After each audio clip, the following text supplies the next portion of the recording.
ఓం శ్రీ గురుభ్యో నమః. శ్రీ మహాగణాధిపతయ నమః. వినాయక చవితికి రకరకాల పిండి వంటలు చేసుకుని వినాయకుడు భోజన ప్రియుడు గనక అన్ని రకాల పిండి వంటలు చేసి మనం కూడా తినాలి అనేటటువంటి ఒక అభిప్రాయం లోకంలో బాగా వ్యాప్తి చెందింది.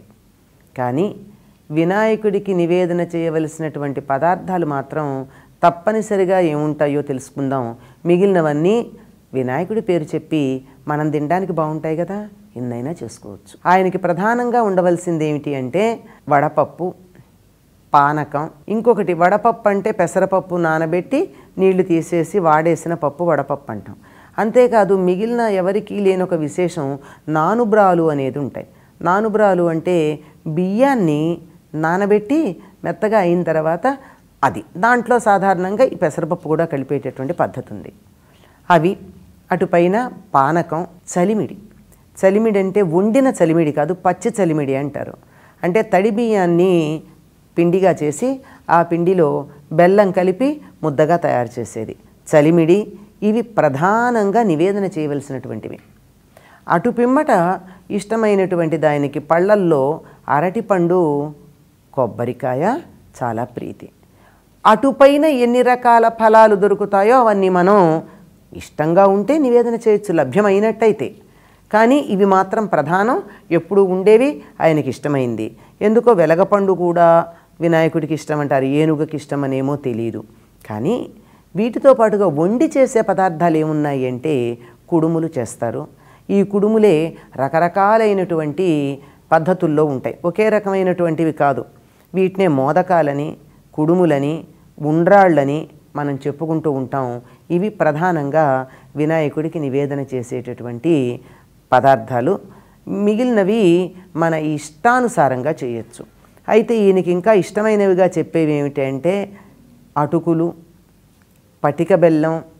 అటుపైన పటిక బెల్లం అంటే పంచదార సాధారణంగా దేవతలకి నివేదనల్లో ఉపయోగించకూడదు అని చెప్తారు. బెల్లం వాడచ్చు. బెల్లం కొంచెం నల్లగా ఉంటుంది, కొంచెం ఉప్పదనంగా కూడా కలిసి ఉంటుంది. అది పనికిరాదు అని అనుకున్న సందర్భంలో పటిక బెల్లం అంటారు, మిశ్రీ అంటారు చాలా ప్రాంతాల్లో. దాన్ని ఉపయోగిస్తారే తప్ప, కండ శర్కర అని కూడా అంటారు, దాన్ని ఉపయోగిస్తారే తప్ప పంచదార వాడకం అన్నది ఒక రకంగా చెప్పాలంటే నిషేధం కిందే లెక్క. అస్సలు వాడడం పనికిరాదు. ఇలా తయారు చేసినటువంటి వాటిల్లో చెరకు గడలు, ఇవన్నీ కూడా ఇష్టం. ఒకటి గమనించండి, ఈ పదార్థాల్లో ఏదైనా ఒక కుడుములు మినహాయిస్తే మిగిలినవేవి వండినవి కాదు, అన్నీ పచ్చి పదార్థాలు.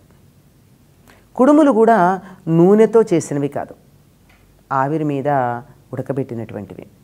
పైగా కుడుములు 2 సార్లు ఉడకబెడతారు. బియ్యపు పిండితోనూ లేక బియ్యపు రవ్వతోనూ కొంచెం పప్పు వేసి చేసింది. మొదటిసారి వేడి నీళ్ళల్లో పప్పు, రవ్వ లేక బియ్యం వేసి ఉడకబెట్టడం, అయిన తర్వాత అందులో జీలకర్ర, ఉప్పు లాంటివి చేర్చి మళ్ళీ వాటిని ఉండలు చేసి మళ్ళీ ఆవిరి మీద ఉడకబెట్టడం ఉంటుంది. 2 సార్లు ఉడకబెడతారు. దీంట్లోనే తేడాలు. రవ్వతో చేసేది వేరు, పిండితో చేసేది వేరు, పెసరపప్పు వేసేది వేరు. ఈ రోజుల్లో మనం ఎక్కువ శనగపప్పు వాడుతున్నాం, కానీ పూర్వకాలం పెసరపప్పే వాడేవారట. లేదు, దాంట్లో కొద్దిగా పచ్చి కొబ్బరి, బెల్లం కలిపి నూరి లోపల పెట్టినటువంటిది వేరు. అంటే లోపల తీపి ఉంటుంది, బయట మాత్రం ఉండ్రాయిలాగా ఉంటుంది, ఉండ్రంలాగా ఉంటుంది. ఇలా రకరకాలుగా. లేదా బెల్లము పెసరపప్పు పాకం పట్టి, అంటే బెల్లం పెసరపప్పు ఉడకపెట్టి చక్కని పాకంగా చేసి దానిలో చిన్న చిన్న ఉండ్రాలు చేసి వేసి పెట్టే వేరు. ఏదైనా మొత్తం మీద ఏం కనపడుతోంది ఇందులో? ఎక్కడ నూనె అన్నది లేదు, బియ్యం ఉన్నాయి, పెసరపప్పు ఉంది, ఈ రోజుల్లో కొంచెం శనగపప్పు కూడా వాడుతున్నాం. ఎంత మార్చి తీపి కొంచెం ఉంది, బెల్లం ఉంది, ఎన్ని మార్చి చేసినా ఇదే ఉంటుంది. దీనికి కారణం ఏమిటంటే ఈ ఋతువులో మనకి వేసవి కాలంలో శరీరంలో ఉన్న శక్తి అంతా హరించుకుపోయి ఉంటుంది, శక్తి పుంజుకోవాల్సిన అవసరం ఉంది. అట్లాగని ఏది పడితే అది తినడానికి వీలైనటువంటి రోజులు కాదు, వానలు పడుతూ ఉంటాయి. కొత్త నీళ్ల వల్ల జీర్ణకోశానికి సంబంధించిన అనేక వ్యాధులు వచ్చేటటువంటి కాలం కనుక బలం కావాలి, జీర్ణకోశానికి ఇబ్బంది కలగకూడదు. బలం దేనివల్ల వస్తుంది?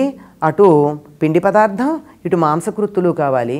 ఈ పిండి పదార్థం, మాంసకృత్తులు 2 సార్లు ఆవిరి మీద ఉడకబెట్టి తిన్నట్టయితే జీర్ణకోశానికి ఇబ్బంది లేదు, శరీరానికి బలం పడుతుంది. నూనెలు నేతులు గనక ఉన్నట్టయితే సమస్యలు రావడానికి అవకాశం ఉంది. కనుక ఇవేం లేకుండా హాయిగా తినడానికి వీలుంది.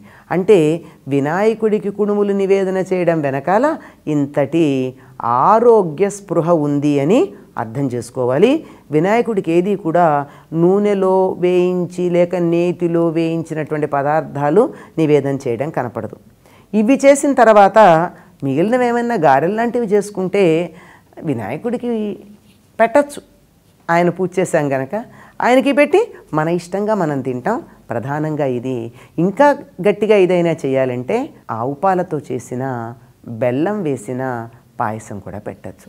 అది కూడా అంతే, ఆవు పాలు, బెల్లము, బియ్యము, నూనె లేదు.